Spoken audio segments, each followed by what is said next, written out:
There we go. I'm looking for the correct.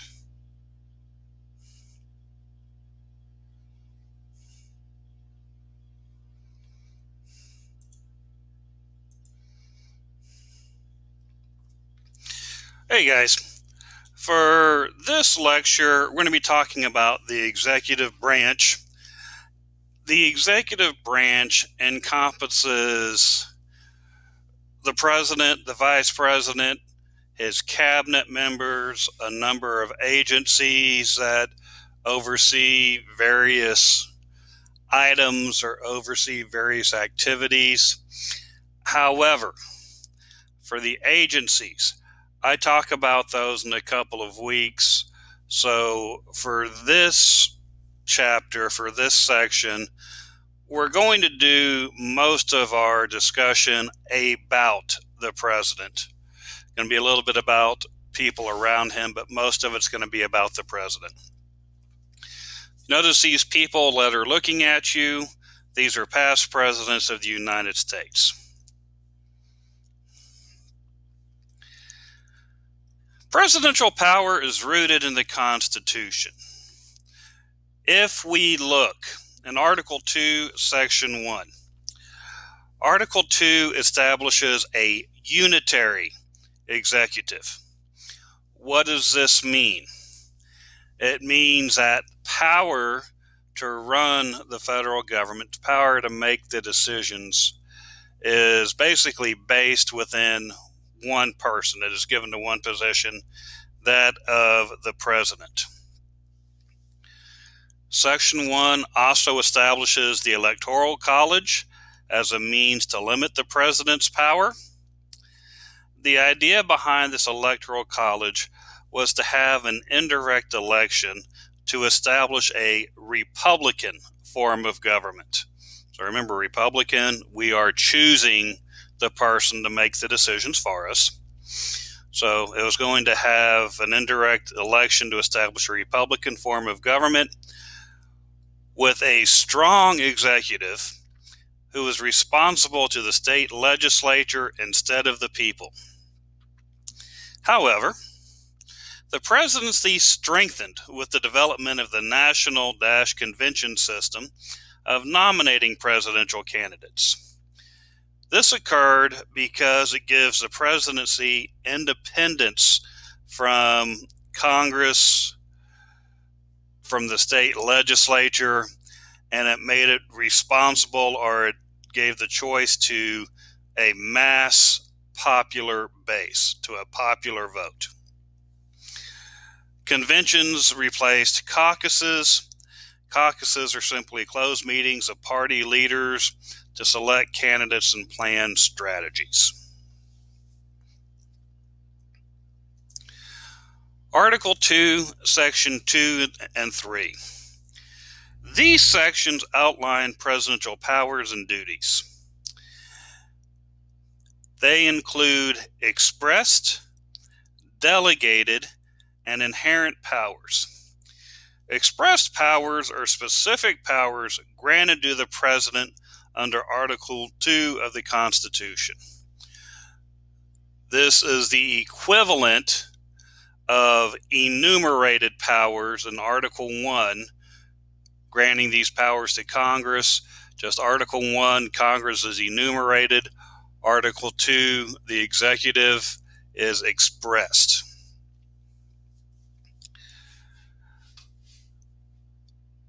Delegated powers. Delegated powers are those powers delegated to the president by Congress. These powers originally belonged to Congress and they have been given to the president. Inherent powers, this third type.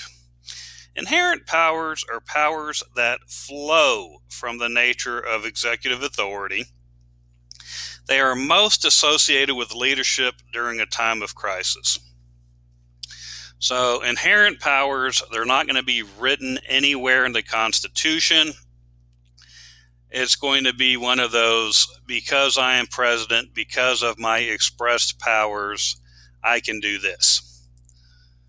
Once again, does this sound familiar to anything that we discussed with Article 1, with Congress. The inherent powers, pretty much like the necessary and proper clause. Because of this, I can do that.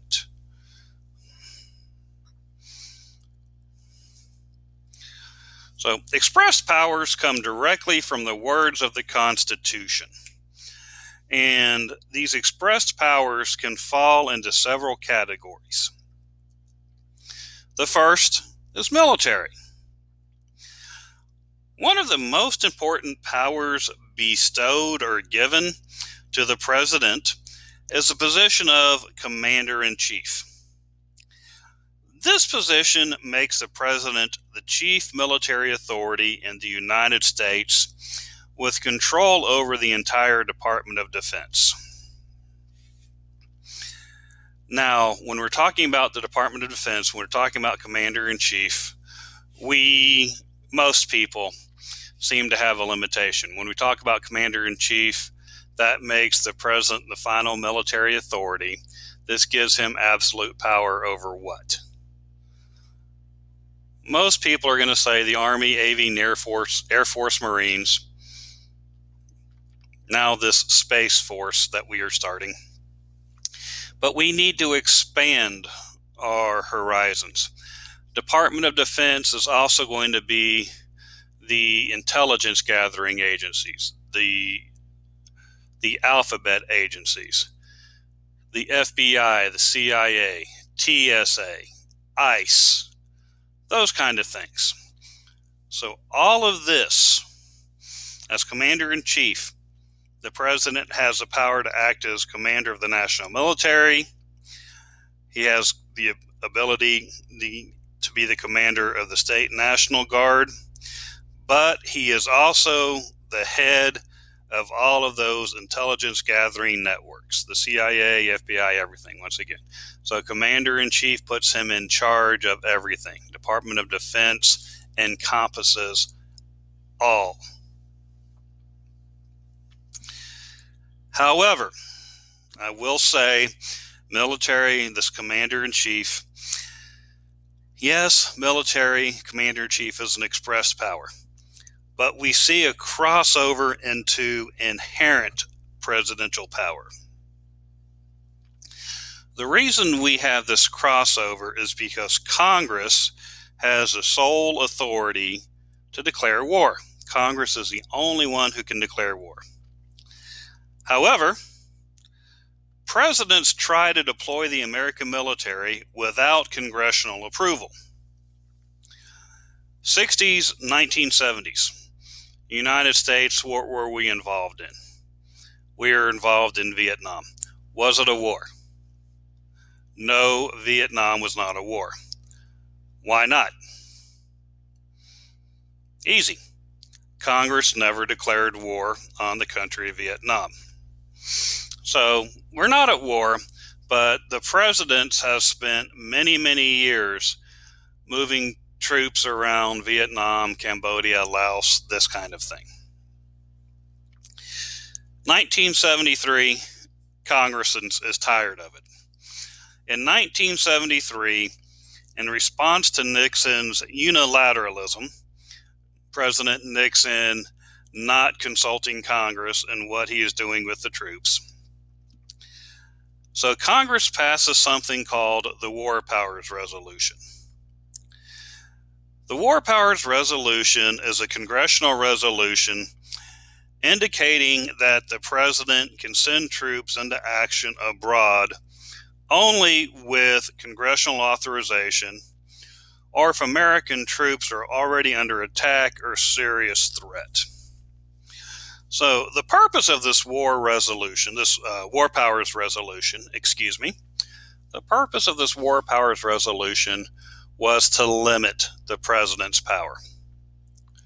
Said you cannot continue to send troops overseas into hotspots in military action without congressional approval. How did President Nixon react when he sees this? He looks at this resolution and says, "Oh, that's cute. Congress thinks they can tell me what to do with my troops." and promptly ignores it. Why? What is the thinking by the Office of President that they can ignore the War Powers Resolution of 1973? Simple. That military powers, Commander-in-Chief. As Commander-in-Chief, I, the President, can do what with the troops? Anything I want.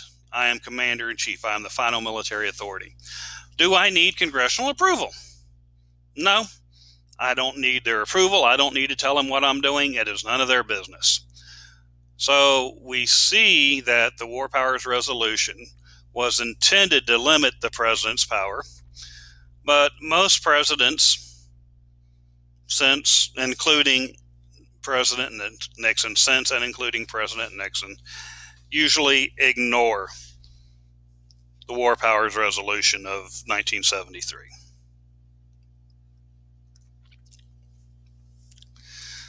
Military can serve as a source of domestic power. Presidential military power extends to the domestic arena also. Do you understand the term foreign versus domestic? Foreign, if you're going to travel internationally, you're going to travel to a foreign land, you are leaving the borders of the United States. So foreign is outside the borders, domestic is inside the borders of the United States. Article 4, Section 4. This provides for the national government's protection of the states against invasion and domestic violence. Article 4, Section 4. The national government has to protect the state against invasion and domestic violence. Whose job is this? If it's in Article 4, which branch does it fall upon to enforce this? When in doubt, who's supposed to be the most powerful branch? Congress. However, can Congress actually do this? No, Congress can't. How come? They have no authority over our troops, over the Department of Defense. So what we see is that Congress has gradually made this a presidential power under the Commander-in-Chief clause. Congress power, slowly giving it to the president. Which one of those three powers is this that the president has? This is the delegated power. Belongs to Congress, but Congress is giving it to the president.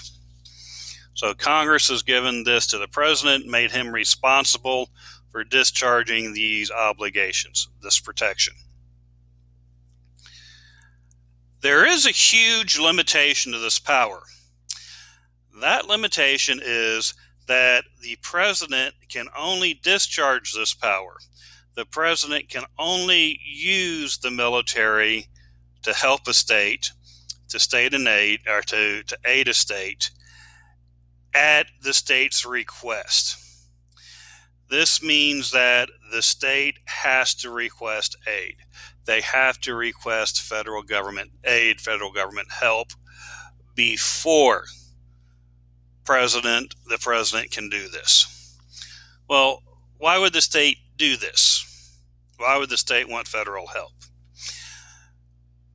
By requesting federal aid, this use of military powers by the president, this also extends executive powers. And this now makes federal grants, insurance, federal assistance available to those people in the state that have been harmed, that have been injured. So basically, it's offering money. It's a bribe. The federal government is saying, states, we can't come in unless you ask us to help you, to encourage you to ask us for aid. We will give your people money. So it's a bribery thing. Remember, this is important, that the president cannot send any troops in willy-nilly just because they want to. What sticks out to me was years and years ago with Hurricane Katrina when it came by and hit New Orleans, damaged New Orleans pretty seriously. There was one morning I'm sitting there watching this news report, and there's this news reporter giving a live report from a bridge leaving into New Orleans, and over his shoulder is a dead body. The next morning, same news reporter, the same same spot, giving a live report, and over his shoulder is the same dead body. President Bush caught a lot of flack for this. Why isn't the federal government doing more to help Louisiana? Why isn't the federal government doing more to help the city of New Orleans? Why weren't they? Simply because the state of Louisiana had not yet requested federal aid. President Bush's hands were tied until the state asked for help.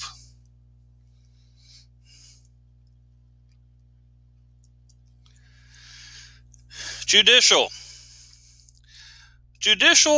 this is the president's power to grant pardons, to grant amnesties. This is criminal justice. This is clemency. A pardon is like, okay, you've been convicted of a crime, but we're going to wipe it off your record. We're going to offer clemency. We're going to say, okay, we're going to let you out now.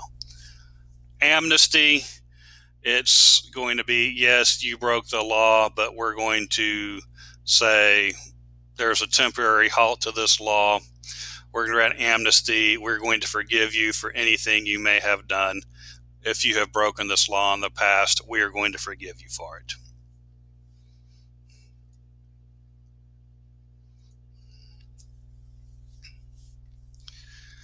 Diplomatic. The president is the United States head of state and the chief representative when dealing with other nations.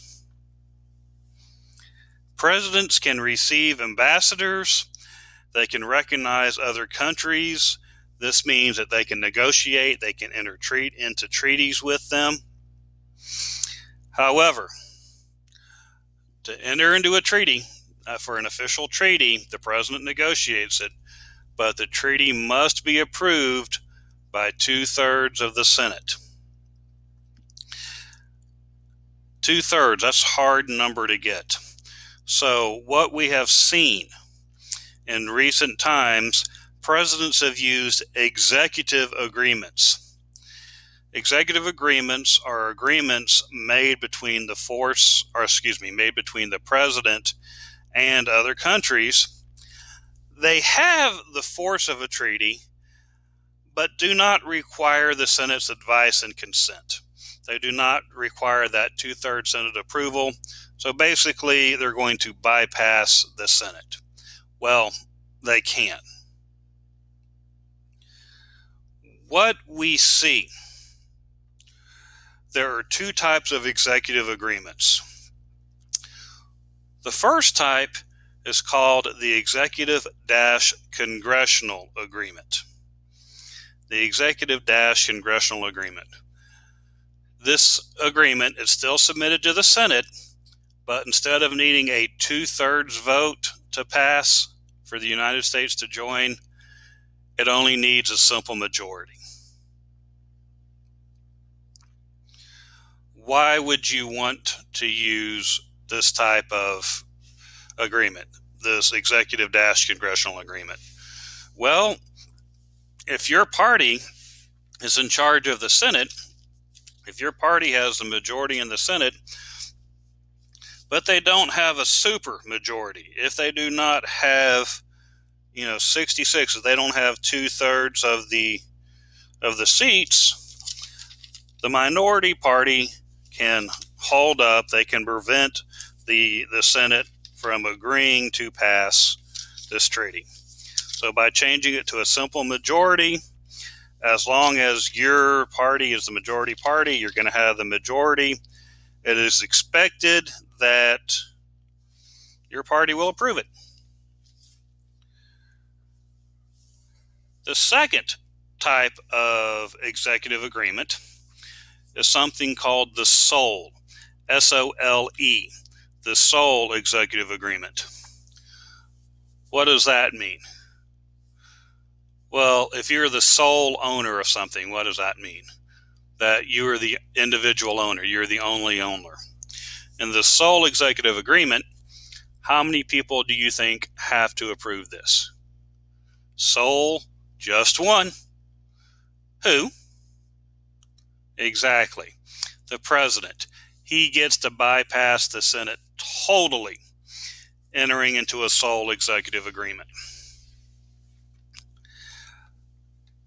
If the president has the authority, they can enter these SOLE Executive Agreements. Why don't they just use this all the time? Why even bother with the Senate and their advice and consent? The Senate 2/3 approval. There's actually two reasons. Yes, it is true that the president can bypass the Senate. They don't need their approval for this SOLE Executive Agreement. However, in the future, they are going to need the Senate for something, to approve something for them. Might not be today, might not be tomorrow, might be next week, might be next month, whenever. But they're eventually going to need the Senate's approval for something. And the Senate's going to sit there and say, hey, Mr. President, Madam President, whatever the case may be, remember when you bypassed us? Remember when you entered in that SOLE Executive Agreement, you cut us out of the process? Well, we remember it too. And guess what? In retaliation and response, we're not going to support you. We're not going to give you what you want. So that's one reason. Second reason is these executive agreements, they are good. They are in effect. They are enforced only as long as the president says they are good for, only as long as the president tends to participate. Well, every 4 years or every 8 years, we do what? We change presidents.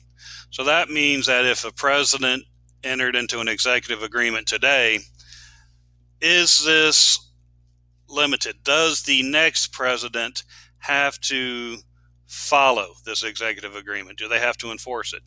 No. They can say, no, we don't think so. We're tired of this. This isn't good for us. We want out. So a treaty is permanent. A executive agreement is temporary. Executive power. Article 2, Section 2. This gives the chief executive, the president, the power to appoint, remove, and supervise all executive officers, and they get to appoint all federal judges. So basically, appointment power, it makes the president the chief executive officer, if you will, the CEO of the nation. He gets to appoint people to, he or she gets to appoint people to important government positions. Once again, there's a catch. For most of these positions, the president gets to appoint, but the Senate has to confirm. The Senate has to approve these appointments, this advise and consent power. Most of these high-ranking appointments, they need 2/3 of the Senate vote to approve them. If we're looking at Article 2, Section 3, this stipulates that the president must see that all laws are faithfully executed. So the president has to faithfully execute all laws of the United States. Another component of presidential power is something called executive privilege. Executive privilege is the claim that certain communications between a president and his close advisors, his or her close advisors, should not be revealed without the consent of the president. In other words, this information is going to be kept confidential. It's going to be kept secret.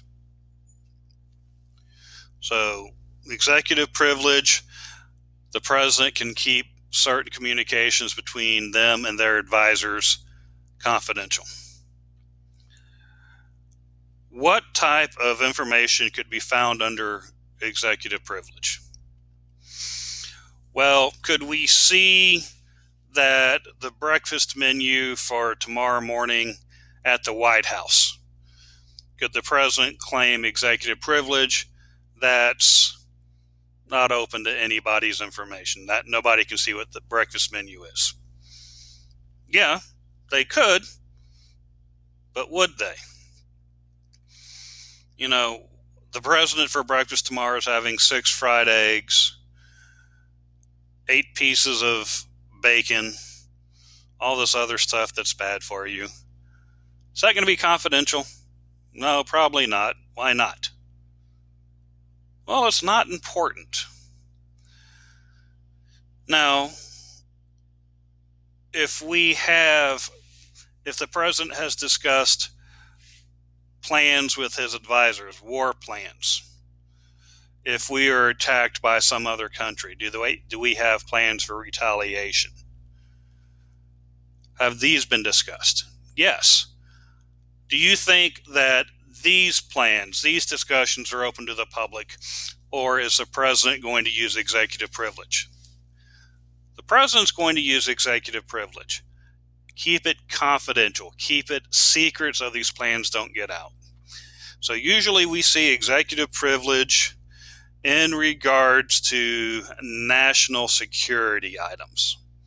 Executive privilege is claimed in regards to national security items. Is executive privilege legal? Yes, the Supreme Court has upheld executive privilege is a proper use of presidential power.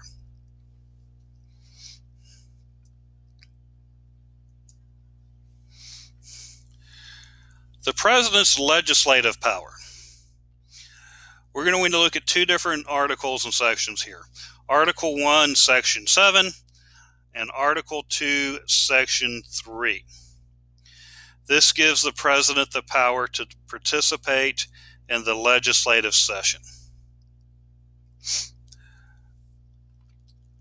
The first provision, Article 1, Section 7, it says that the president, and this is in quotes, shall, from time to time, give to Congress information of the state of the Union and recommend to their consideration such matters as he shall judge necessary and expedient, end quote. What this does is sets up what we call State of the Union address. Once a year, the president will address Congress. He or she will say, okay, this is what's happened over the last year. This is my agenda for the next year. This is what I would like to get accomplished. I would like Congress to help me pass these laws for the benefit of the American people. State of the Union. The president is required to do this. Article 1, Section 7. Article 2, Section 3. Simply, the president can veto laws. The president can issue vetoes. Can the president file a bill in the House? Can the president file a bill in the Senate? No. Their legislative power is limited to the State of the Union, to the presidential veto. They still have to have somebody from the House. They still have to have somebody from the Senate create this bill, file it in that particular institution, in that particular chamber. We do see something else under here something called executive orders. Executive orders. These are rules or regulations issued by the president that have the effect and formal status of legislation. Think about that. Executive orders. Rules or regulations issued by the president that have the effect and formal status of legislation. Man, Congress hates executive orders. Why? Basically, this is the president doing what? Creating law.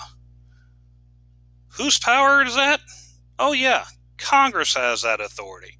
Congress is supposed to be the only one with the authority, with the ability to create laws.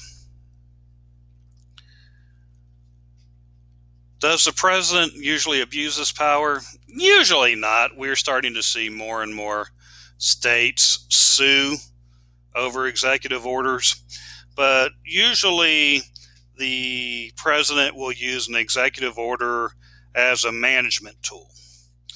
What I mean by this is they'll issue an executive order to make rules setting procedures, to create etiquette, to create chains of command, functional responsibilities. The easiest way to illustrate this is ICE, our Immigration and Customs Enforcement. We have illegal immigrants in the United States. They have broken our immigration law, and the federal government is trying to capture these immigrants, illegal immigrants, and send them back to their home countries. Now, we have probably about 12.5 million illegal immigrants is the guess right now, is the estimate. Is it possible to catch them all? No, it's not. So we might see the president issue an executive order that says, okay, yes, we are going to try to capture these people, we're to arrest these people who have violated our immigration laws, but let's look for the most serious. Let's look for the violent offenders. Let's check for these people first. Make a conscious effort to get them out of the United States. Why would we want to do this? Why would the president want to do this? Well, everybody has two finite resources. Finite means that there is a limit to it. Everybody has two finite resources. What are they? Time and money. So by setting these etiquette, setting these rules, the president is trying to have the agency make the best use of its time, of its money, of these finite resources that they have.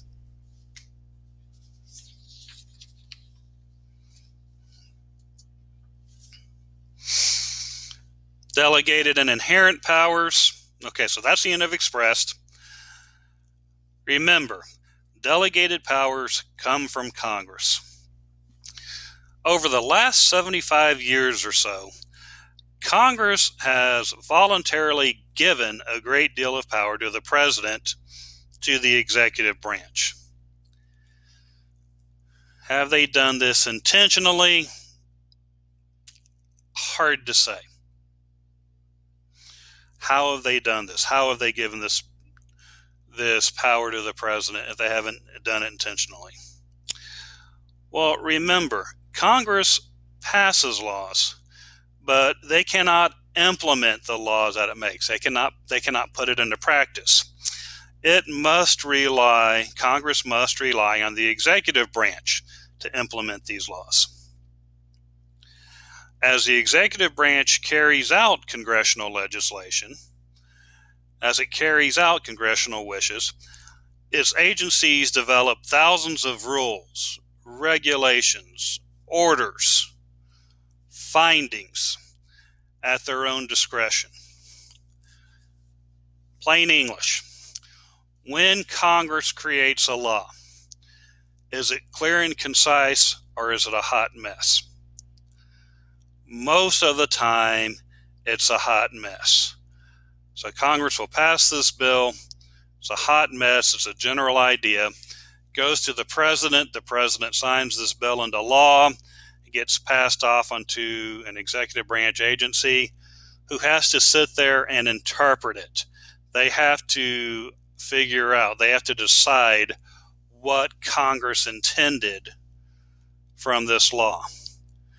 What Congress intended and what or how the federal agency interprets it, are these always going to be the same thing? No, and I would argue that rarely are they. So by having these laws a hot mess, these laws that are not clear and concise, they're actually giving the president, they're giving the executive branch a lot of power to implement it as they see fit.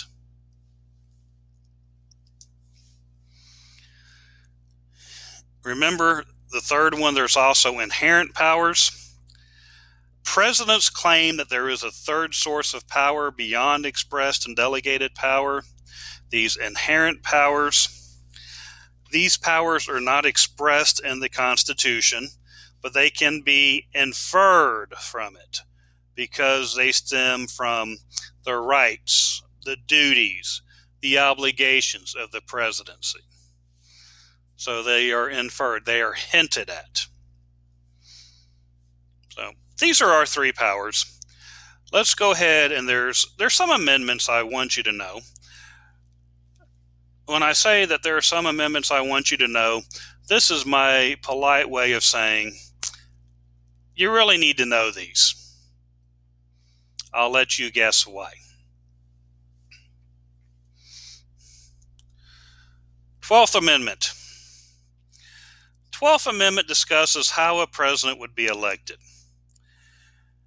The state legislatures, they meet, they vote for a president, then they vote for a vice president. So back at the beginning of our country, under this beginning of this new Constitution, we had individuals running for president, we had individuals running for vice president. The states had their electoral votes. We had the same number, and this number is based on the number of House members plus your 2 senators. So the state would cast their electoral votes for the president. They would then cast their electoral votes for a vice president. The ballots are taken. They're sent to Washington, D.C., where these are now going to be counted, and we're going to see what happens. We're going to start off with the Senate. The Senate, they receive the ballots for vice president. They open it, they tally, they count out the number of votes. If we have a majority of votes for president or for vice president, we have a runoff election. We take the top 2 vote getters, and each state gets to vote again, but they only get 1 vote. Why do we take the top 2 vote getters? Because we're going to have a majority winner. Remember, we only had 13 states here, so we had to have a majority if they had to vote for one or the other. So congratulations, we have a vice president.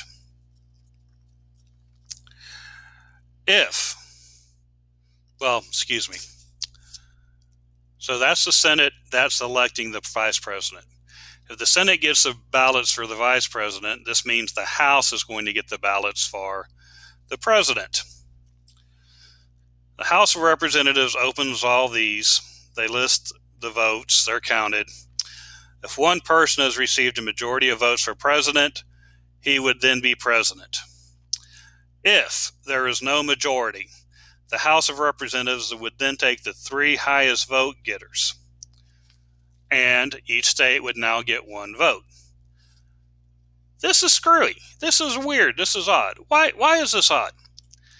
Well, by having 13 states and taking the majority, you need a majority. By taking two candidates, one is guaranteed a majority. by taking 3 candidates in 13 states, well, in taking any odd number of candidates, more than 2, are we required to have a majority winner? No. So we could take the top three vote getters. Each state gets to vote again. They only get 1 vote. They have to vote as a block. They only get 1 vote. We are not guaranteed a majority winner. If, for some reason, the House of Representatives could not select a president, if they could not get a presidential candidate with a majority vote, then the vice president shall act as the president.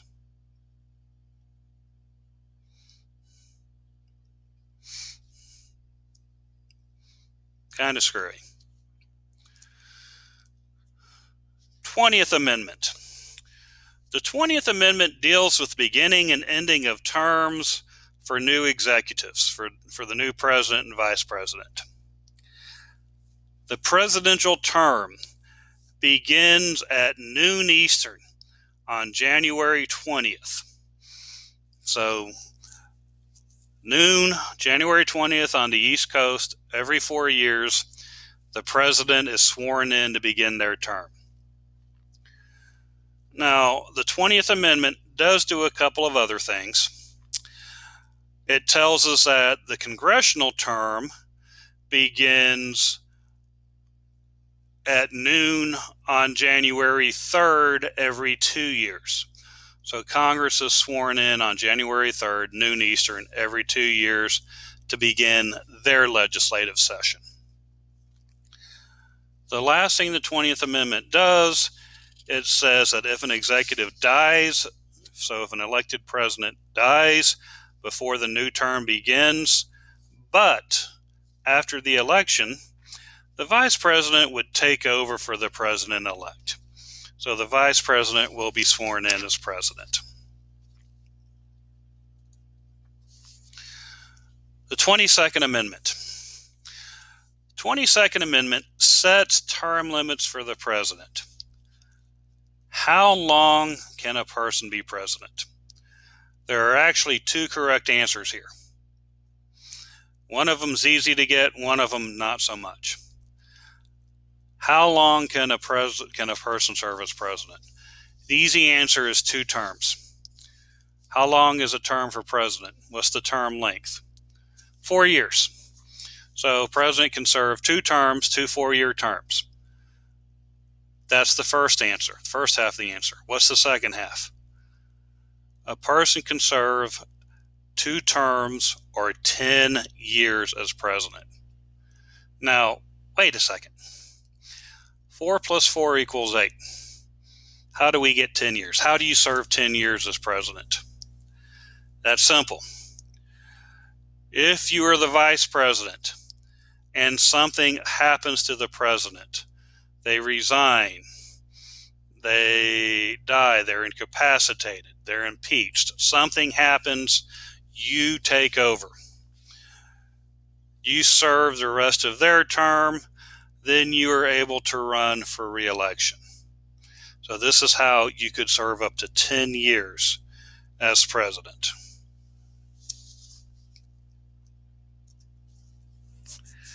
Last amendment, the 25th Amendment. This deals with the line of succession for president. If the president, something happens, resigns, impeached, incapacitated, they pass on, whatever, then the vice president shall become president. Then we have a new president, we're missing a vice president. If the vice president becomes a new president, that new president must nominate a vice president who must be confirmed by a majority vote of both chambers of Congress. This happens occasionally. The last time it happened was in the 1970s when President Nixon was impeached. Vice President Ford became President Ford, and he nominated Nelson Rockefeller to be his vice president, and Congress a just simple majority vote, they approved this nomination. The Presidential Succession Act of 1947. I'd know the first two or three people, well, the first three or four people in line for the presidency if something were to happen. Okay, we understand, hopefully, if something happens to the president, the vice president becomes president. Well, what if something happens to both the president and the vice president? Well, we look at the Succession Act. Then we have Speaker of the House. If something happens to all three, next person in line, the President pro tempore of the Senate. Remember, I told you the President pro tempore ceremonial position awarded to the oldest member of the majority party. Was it important? I said there is a little bit of importance. This is it. This is the only reason that position is important. Well, what happens if something happens to all four? We then get to our cabinet departments. Secretary of State, of the Treasury, of Defense. So the Department of State, the Department of Treasury, the Department of Defense. The Attorney General is our Department of Justice. Department of the Interior, Department of Agriculture. This is what's going to happen. So if you're the Secretary of Energy, if you're in charge of the Department of Energy, and you want to become president, what has to happen? A number of people in front of you have to meet untimely ends or all resign at the same time or something.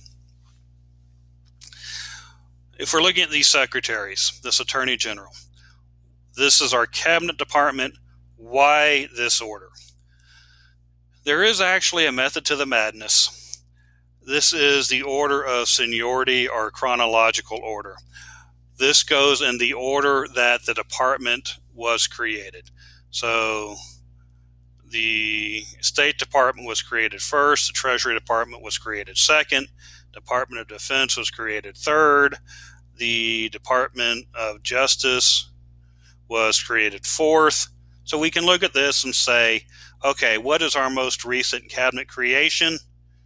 It would be the bottom of the list is Secretary of Homeland Security. So it would be the Department of Homeland Security.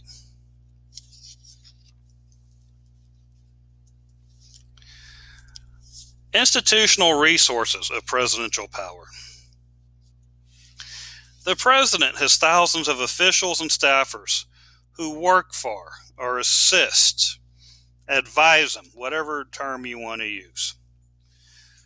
Together, these individuals make up the institutional presidency. It is these people that give the president a capacity for action that allows him to act. The cabinet. The cabinet is often distant from the president. They oversee a broad area of policies. They oversee a broad area of regulation. Cabinet secretaries, well, the head of these different cabinet posts are called secretaries. We just went over that with the previous slide. The exception, the Department of Justice, that's the Attorney General. Appointed by the President, confirmed by the Senate. They serve at the whim of the President. So they have their job until they say, Mr. President, we quit, or the President says, Secretary, whoever, you're fired. So they are just, what happens is the President, they will appoint these cabinet members, and this is where we say why we say they are distant. They are left to their own device. They are pretty much left alone to figure out how to implement policies. Our second resource is the White House staff. The White House staff. The presidents have preferred the White House staff over the cabinet as a means of managing the executive branch. So the White House staff is closer to the president. The White House staff is often called the eyes and ears of the president. These are people that the president works with or sees on a daily basis. That's why they're closer than the cabinet. These people are analysts, they're advisors to the president. Often they are given the title of special assistant. Now, if we look at this White House staff, sometimes we see what is called a kitchen cabinet develop within the staff. A kitchen cabinet is simply an informal group of advisors to whom the president turns to for counsel and guidance. So we have our White House staff closer than the cabinet, but within the White House staff, we have this kitchen cabinet who, for whatever reason, the president will go ask for their advice first. They will listen to them first. This kitchen cabinet will have more influence on the president than the White House staff.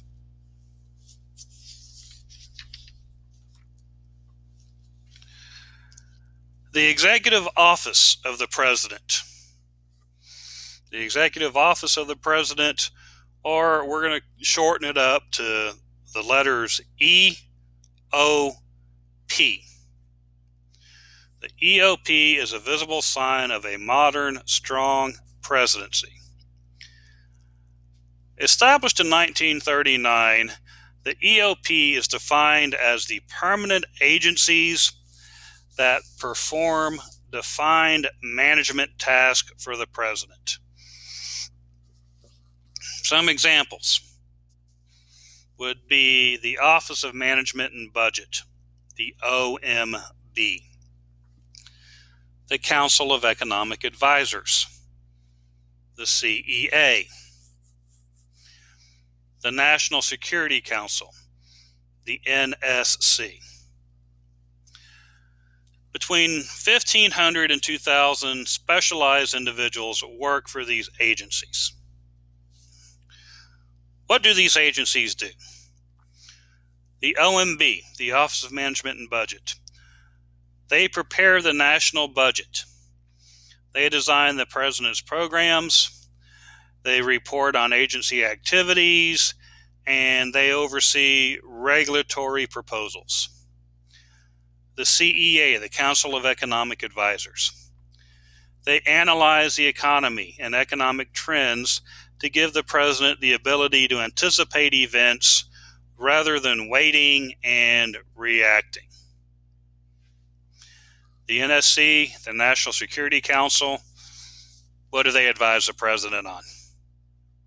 Yep, that's it. That's an easy question. National security.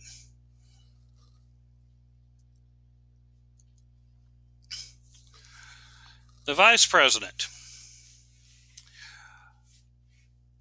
According to the Constitution, the Vice President has 2 official jobs. That's it, 2 jobs. The first, they sit around and wait for something to happen to the president so they can become president. That's it. I don't even know if that's the hard part. The second official job they have, their job description according to the Constitution, in the event of a tie vote in the Senate, the Vice President goes to the Senate and casts a tie-breaking vote. That's it. That is all the Vice President is required to do. Those are all his formal requirements.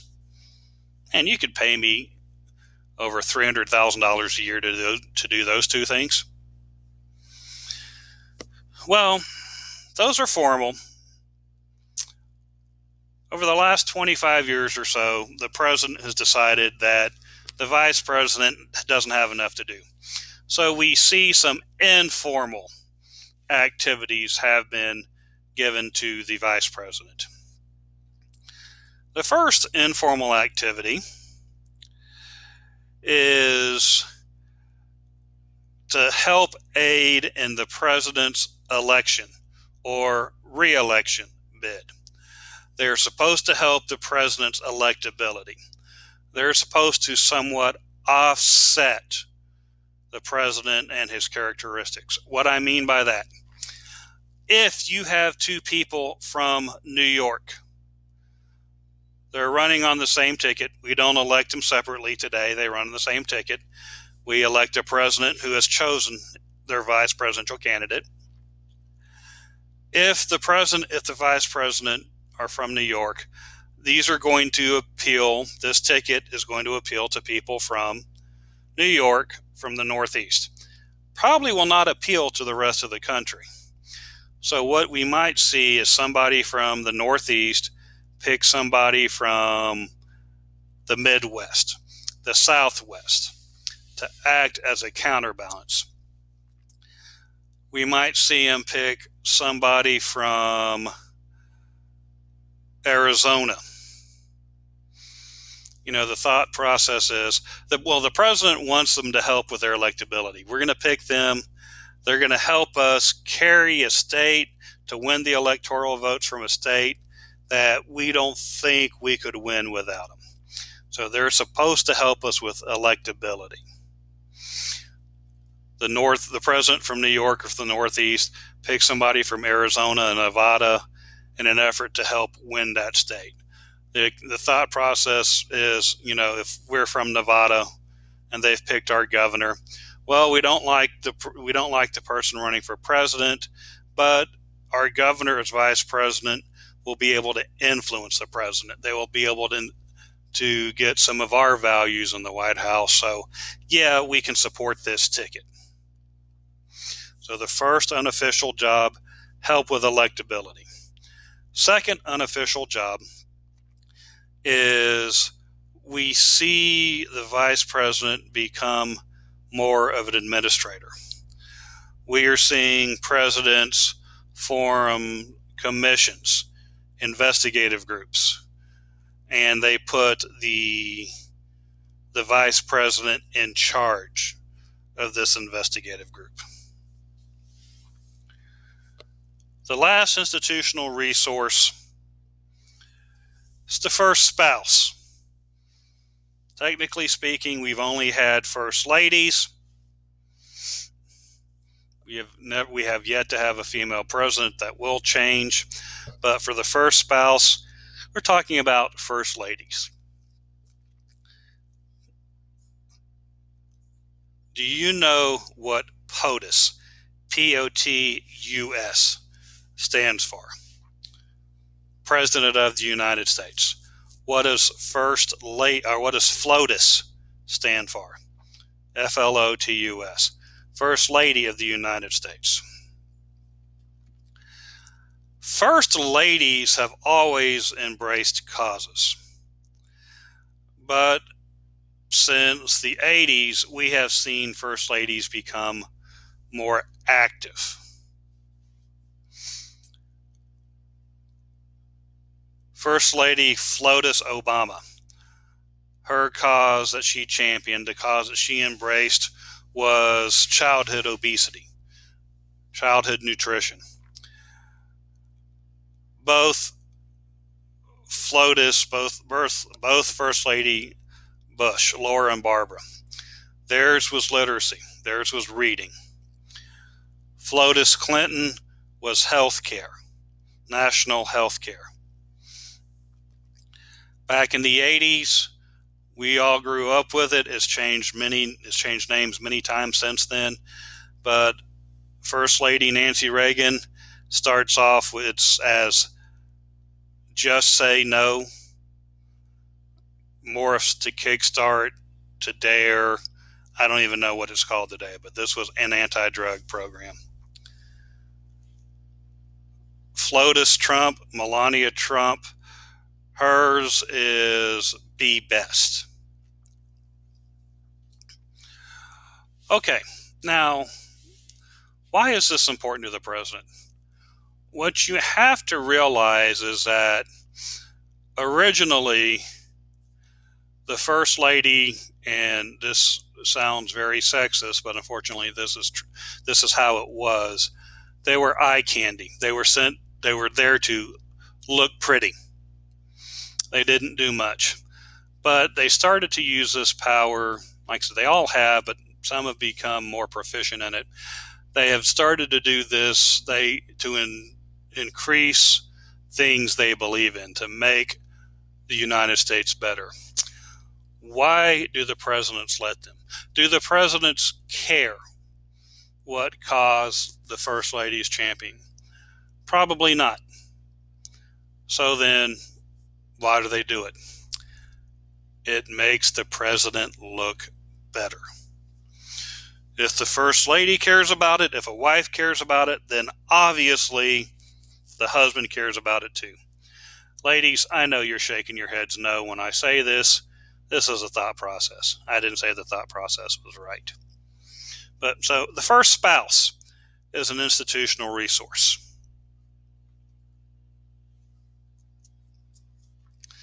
What makes a president stronger?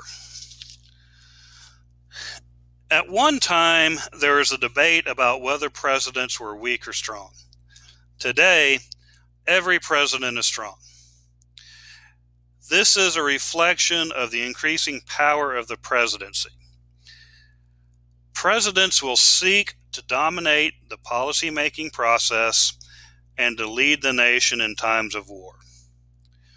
This expansion of presidential power is the result of an ongoing effort by a president to enlarge the powers of the office. Some have succeeded in the past, some have succeeded, others have failed. Generally, presidents can expand their power in three ways: party, popular mobilization, and the administration of their office. So, party is a source of power. In regards to party, presidents construct or strengthen national partisan institutions, national party institutions, to exert influence in the legislative process and to implement their programs. So remember, the president needs the party. He needs his or her party in Congress to successfully get bills that the president wants passed, to get them to the president's desk so the president can sign these into law.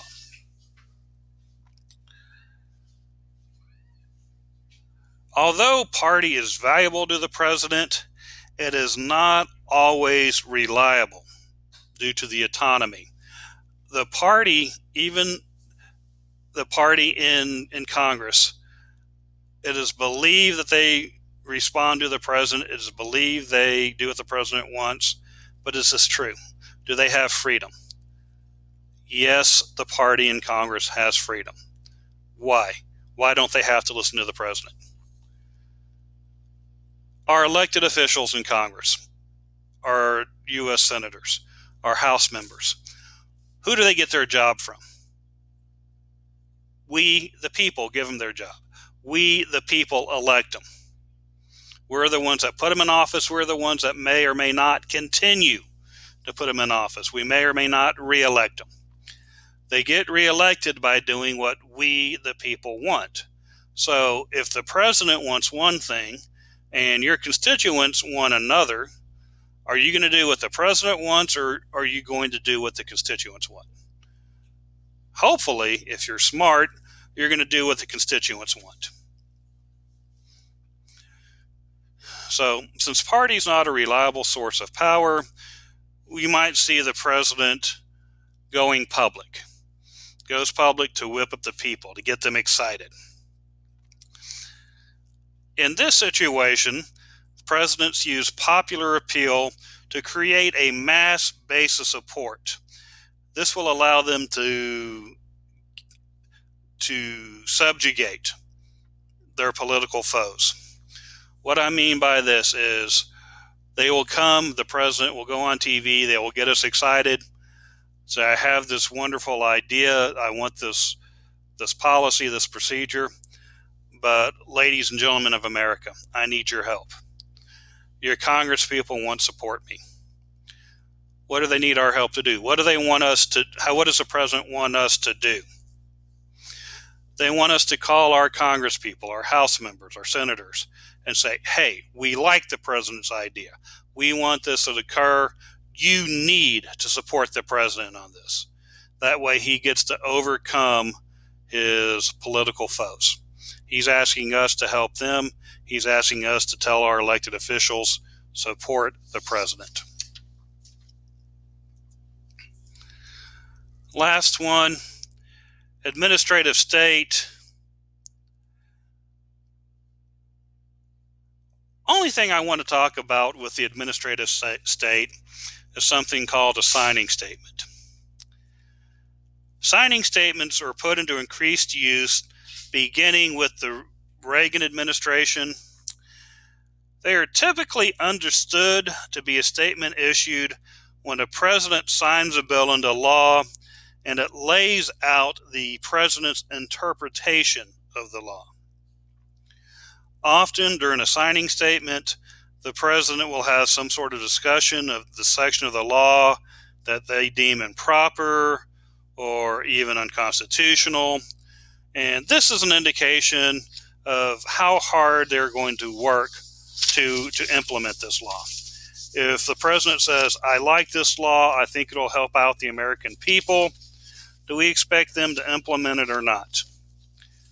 Yeah, they're probably going to implement this law. What if they make their signing statement, they make this statement when they're signing the bill saying, man, guys, I'm not even sure this law is constitutional. Do you think the president's going to put much effort into this? No. So that's the signing statement.